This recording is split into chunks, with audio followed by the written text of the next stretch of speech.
Would you look at that? Another day that ends in Y. So you know what that means? Ekbok dead once again. Look, I don't really know what's actually happening over at Microsoft, but this entire thing has been an absolute disaster. Whoever is actually doing any sort of like PR or damage control over there needs to get their together 100%, because this has been insane. Sunday after Sunday after Tuesday, we have seen nonstop articles being pumped out from every major news outlet and every pundit on Twitter talking about the brand that is in third place that seems to be failing the gaming industry, yet they're the only thing everybody can in fact talk about. Really makes you think now, doesn't it? You see though, on this channel, we've been pretty critical about Xbox as well. We've talked about their Game Pass price increases, the possible price of their new consoles, the insane price of the ROG Ally X, and everything else in between that they deserve to be criticized on. The one thing, though, that I feel like criticism should not be applied to, and this is honestly in the entire gaming industry, is the fact that they are not going through with exclusivity, which I feel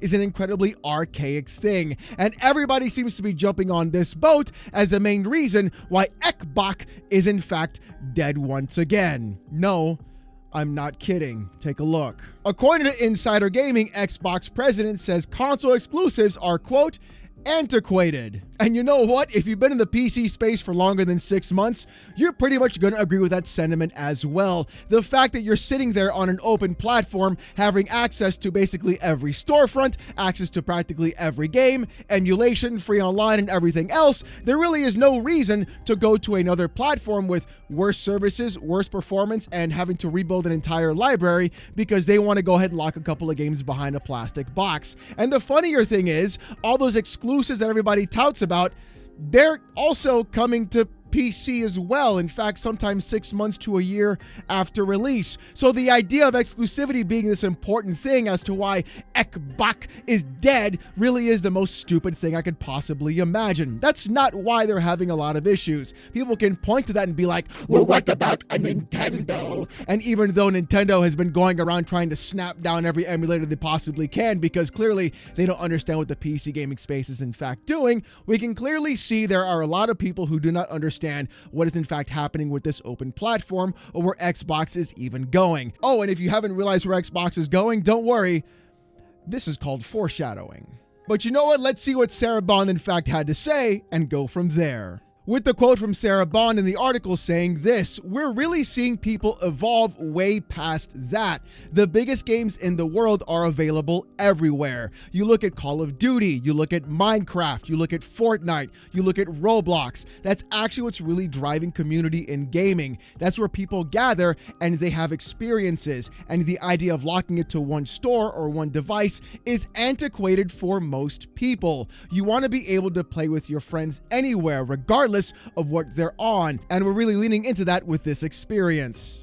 And you know what? You can shake your head. You can say, no, my exclusives, but the numbers don't lie, and they spell disaster for you at sacrifice. In fact, Matt Piscatella posted this on Blue Sky, which was the top 20 best-selling games for the month of September. Everybody was clamoring, Ekbok gamers don't buy games, yet here we see Helldivers 2 sitting in the top 10 of actual bought games for sales in the month of September. Sitting comfortably at number 6 in this spot. And even above that in the top 5, you can see every other game that Sarah Bond talked about. Borderlands 4, a multi-plat. NBA 2K26, multi-plat. EA Sports FC, Ghost of Yotei, soon to be a multi-plat game, by the way. Don't you worry, boys. It'll be looking great on my PC. Madden NFL 26, Helldivers 2, Silent Hill F, Sonic Racing Crossworlds, Final Fantasy Tactics: The Ivalice Chronicles. I highly recommend you play that game. Metal Gear Solid Delta Snake Eater. That's in the top 10. Out of all 10 games in the top 10, only one was an exclusive, which won't be exclusive for long. Sarah Bond is in fact correct. There was even a huge tweet from Moon Studios developer talking about exclusivity. In fact, here it is. It's it's far too long. He talks about it in great detail, basically stating that publishers and developers are not willing to take the risk into selling their game into smaller areas and smaller audiences because games cost too much money to make, and that's going to be an issue overall. And the thing is, game studios and publishers are going to say, wait, whoa, hold on. You sold 100 million consoles, 70 million sold plus, but you know what? That's not going to be enough anymore. And people do not care about exclusivity as much as the pundits want you to think they do. The people that really rally around exclusivity are the same ones that have their identity tied behind an actual brand and only want to see one thing and one thing only: their favorite brand succeed in that specific way. And the thing that makes them angry about Xbox going the opposite direction is the fact that it goes to show exclusivity isn't really as important as people say, and that is a massive issue. You can say, oh, but my games and my experiences and my DualSense controllers. I can have a DualSense on my PC. Hell, PlayStation even put the app on the DualSense for my PC. I can customize my DualSense on my PC. I can change the LED lights if I want to, the vibration, the haptic feedback technology. It's all there. Exclusivity does nothing but sit there and gatekeep people away from an actual product that they want to purchase by making them pay a $500. That used to be the case. A $750 price tag before walking into the door. And you know what? People always bring up Nintendo, but they forget the fact that Nintendo is not the rule, they're the anomaly. And the thing is, Nintendo basically torpedoed their entire career with the Wii U in one fell swoop. And you can look at the Wii U list of games, and there are a ton of exclusives on that system that were sold at that time that nobody ever even bought or wanted. So if you're trying to look for like the whole exclusives sell consoles, the Wii U is an exact perfect example of what doesn't sell consoles. It is in fact not exclusivity, because every exclusive on the Wii U, or practically all of them, were then shipped over to the Switch, and that's where they sold ducats of copies. Hell, you could even make the argument especially that the Switch itself only had one true exclusive on launch, and that was 1-2 Switch. Even though nobody bought it, everybody bought Breath of the Wild, and Breath of the Wild was also released on the Wii U and the Switch on the same day. So people went out and they bought the Switch to play Breath of the Wild, even though the Wii U also had it. Again, exclusivity is not the end-all be-all de facto thing, and people are in fact breaking the conditioning, because you can clearly see the majority of games being sold, and where most games are actually making the most money is in fact with multi-platform titles. And when you talk about money, Xbox has a lot of problems with money, and things are not going to be looking good. Hazardor Gaming on Twitter posted this. Bloomberg stated that Microsoft Corp is asking its Xbox gaming division to produce profit margins, 30%, which are well above the industry average, which is the reason for canceling products, raising prices, and slashing thousands of jobs. I really don't. I cannot understand what is happening behind the doors of this company. People have been talking about Phil Spencer the liar, Phil Spencer this, Phil Spencer that. Honestly, from what I've been reading about this article, if you're trying to blame Phil Spencer, you owe that man an apology flat out, front and center, more than anything I've ever honestly seen. Because Amy Hood is literally doing everything she possibly can to squeeze out every penny from this fucking division, and everything is going down the fucking tubes. You want to know why Game Pass costs $30 a month? Amy Hood. You want to know why they wanted to charge $80 for video games? Amy Hood. You want to know why everything is going down the tubes and they're going to be charging, what, $800 to $1,000 for the next console? Quick answer. It's Amy Hood. That's the real problem. Well, her and Satya Nadella, who walked away with $95 million after going around the last year and firing 15,000 people from Microsoft themselves. This is honestly ridiculous, though. But the thing is, this isn't the first time we've heard this. This is actually really old news. In fact, it's a few months old. No, I'm not kidding. On July 5th, Jez Corden on Twitter posted this.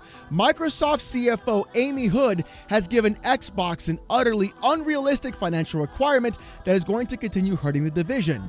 This isn't over. With Tom Warren replying, I don't think it's unrealistic. It's just the reality of the Xbox business after the ABK acquisition. Without that deal, Xbox revenue would be down and the Game Pass gamble hasn't paid off yet. With Jez replying, disagree.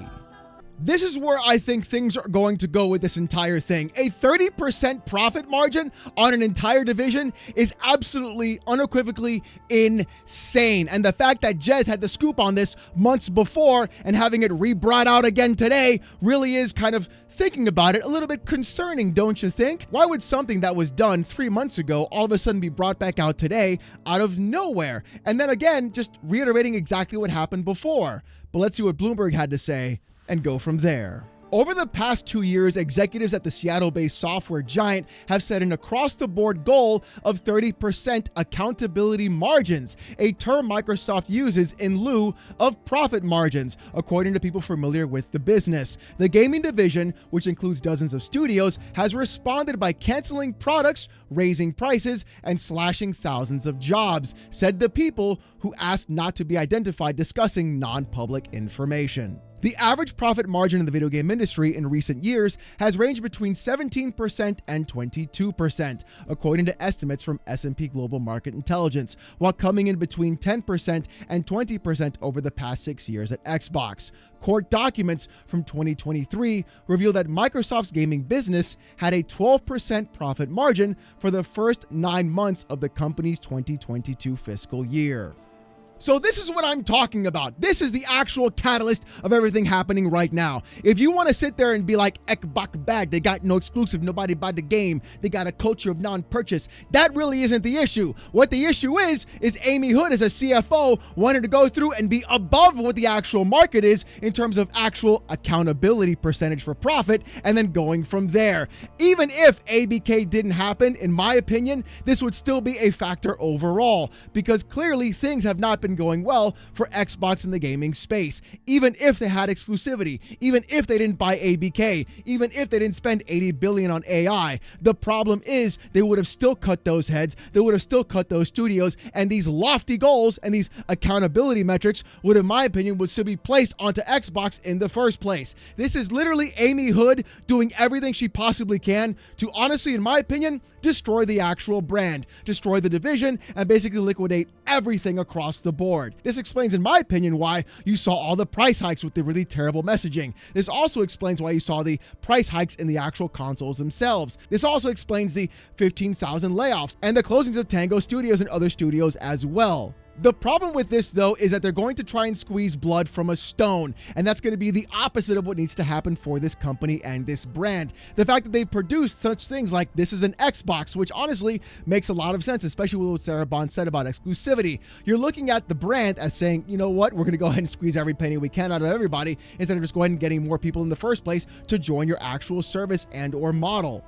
The article continues by saying this: in the past, game makers at Xbox weren't asked to hit specific numerical targets, said the people, and were largely told to focus on making the best games possible without worrying too much about finances. The new target was implemented in fall of 2023 by Microsoft Chief Financial Officer Amy Hood, whose team has taken a larger role in the gaming business in recent years. Moving forward, games that are either cheap to make or deemed more likely to generate significant revenue windfalls may take priority over riskier bets, said the people. While Xbox's floundering hardware division may face a significant rethinking, in a recent interview with Mashable, Xbox President Sarah Bond said the company's next console will be a, quote, a very premium, very high-end curative experience, suggesting a departure from previous Xbox iterations. And this is honestly incredibly terrifying. The fact that Amy Hood has been putting this into place since possibly 2023. And everybody's saying, well, hold on, wait a minute. We've never hit those targets before in our entire life. What are you in fact even fucking doing here? It really goes to show that people who have no idea about how much money the gaming industry actually makes or what games in fact cost to make are going through and trying to place their own ideas into that space. And honestly, that's where Xbox is going to have a difficult time and possibly, in my opinion, have an actual point of failure. I feel like what's been going on is there is an internal battle between what's happening in Xbox and Microsoft, and you basically got Sarah Bond and Phil trying to defend the entire space, and Satya and Amy Hood going, no, we got to squeeze AI into everything in the first place and make a ton of money as much as we possibly can. The red line's got to go up, baby. In fact, Zach Bowden of Windows Central said this as well. Not hard to assume that similar conversations were had with Windows or the Surface, and that's why Panos Panay left. Windows and shitification got worse. Surface got boring. Current leadership is killing everything that made Microsoft fun to follow and be excited about. And he's not wrong at all. This is 100% pure, more than anything, and shitification of an actual company and corporation and a brand that people really care about. A gaming brand that people, in fact, even enjoy. No matter what you hear on Twitter about PlayStation fanboys being like, you guys don't support the devs. You're not a real gamer like me. Even though those exact same people used to be the Xbox fanboys that cheered on Microsoft before. Don't worry, Wedwagon. I know your little dirty secret. Everybody knows your dirty little secret. You used to love Game Pass, and all of a sudden, randomly one day, you switch sides. Don't worry, baby. I got your number right here, grifter. Jez Corden on Twitter says, some of you might remember that I heard over the summer that Xbox was being expected to deliver 30% profit margin on Xbox 2. I thought, no way, that's fucking insane. Well, it's confirmed. Amy Hood wants to destroy Xbox with exactly that task. And honestly, I kind of agree with Jez there as well. I feel like Amy Hood is doing everything she possibly can to burn that entire division to the ground. For what reason, I honestly do not know. But that kind of metric, being far and well above everything else in the industry, really makes no sense at all. And if you really want to throw a twist into things, this isn't about exclusivity or the fact that people are using Game Pass instead of buying games. This is about the fact that right now, even in this day and age, people are spending less money on video games than ever before. In fact, total video game sales were down, and people are spending more money in other games that you could possibly ever imagine. And those games are free to play, and that's where all the money is being made. And even after all of that stuff put together, with Jez Corden knowing this a few months back, everything else happening, my biggest concern right now isn't about Xbox not having exclusives or the fact that today possibly you're going to be seeing Halo on the actual PlayStation 5 with that announcement like around 5 p.m. Eastern or something like that, which is really going to be funny because if you're a PlayStation fanboy celebrating you're getting Halo, you're getting a 343 Halo. You're not getting a Bungie Halo. Let's be real. Let's be real. We haven't had Halo since Halo ODST, okay? So let's... We got Halo finally. It's a 343 Halo. The monkey's paw curls.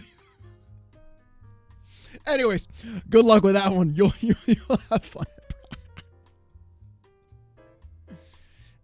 Okay. I'm going to stop on that one. The thing is, though, it doesn't really matter about exclusivity. What matters, though, is that more people get to play more games. The problem, however, though, is the fact that right now we're seeing people like Amy Hood go around and basically just place astronomical qualifications on studios, or else she's probably going to shut them the fuck down. That's really not going to be a fun sentence or a fun time to go through. And the Xbox bad articles could still be coming a lot faster than you think. More than if you take Pygium, zinc, L-arginine, and sunflower lectin. If you know, you know.